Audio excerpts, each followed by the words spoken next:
La longue séance de convocation du Premier ministre Laurent Lamotte a permis au gouvernement ainsi qu'aux sénateurs de l'opposition de faire valoir leur point de vue. Les deux partis ont tout au long de cette séance repris les mêmes arguments en ce qui a trait au projet en cours ainsi qu'au fonctionnement de l'exécutif.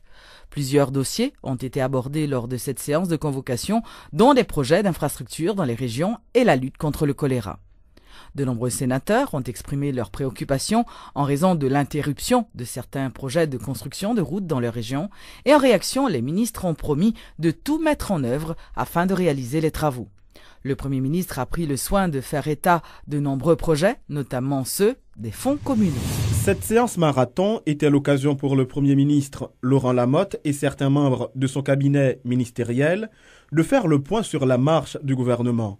Comme sujet dominant, les dépenses effectuées lors de la période d'urgence, cette convocation a été marquée par des malentendus qui prouvent clairement que l'action gouvernementale échappe à certains sénateurs.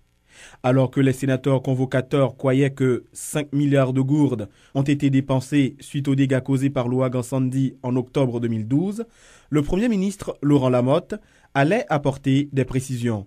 De cette somme mobilisée, même la moitié n'a pas été dépensée à date, explique le chef du gouvernement. L'ouragan Sandy fut un événement climatique majeur dans la région.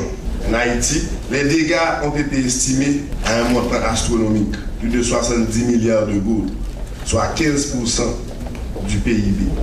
Que 5 milliards de gourdes au titre de crédits supplémentaires pris par décret d'avance en date du 15 novembre 2012 ont été mobilisés, mais que seulement 2,1 milliards de gourdes ont pu être décaissés à date. La répartition de ces 2,1 milliards de gourdes est la suivante.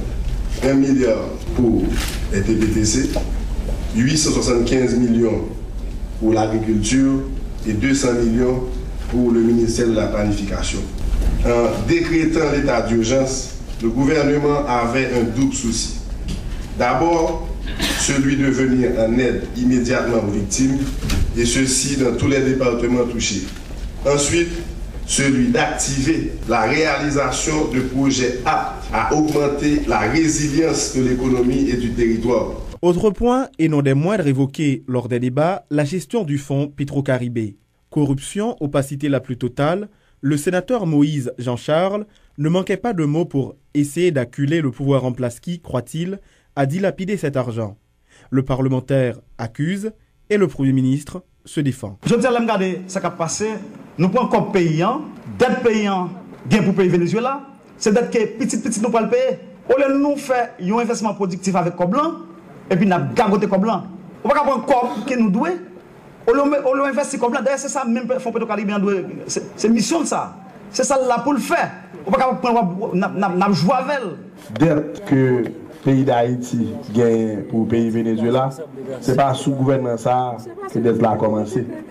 Dette ça a commencé à partir du moment que, à partir de 2008, de 2008 jusqu'à son accumulation, ce n'est pas dette journée jodia qui commence. Dette 1 milliard là, ce n'est pas sous président Matéli que commence. C'est ça que je veux dire. Malgré les explications détaillées du Premier ministre et celles de certains membres de son gouvernement, des sénateurs doutent toujours, donc sont insatisfaits.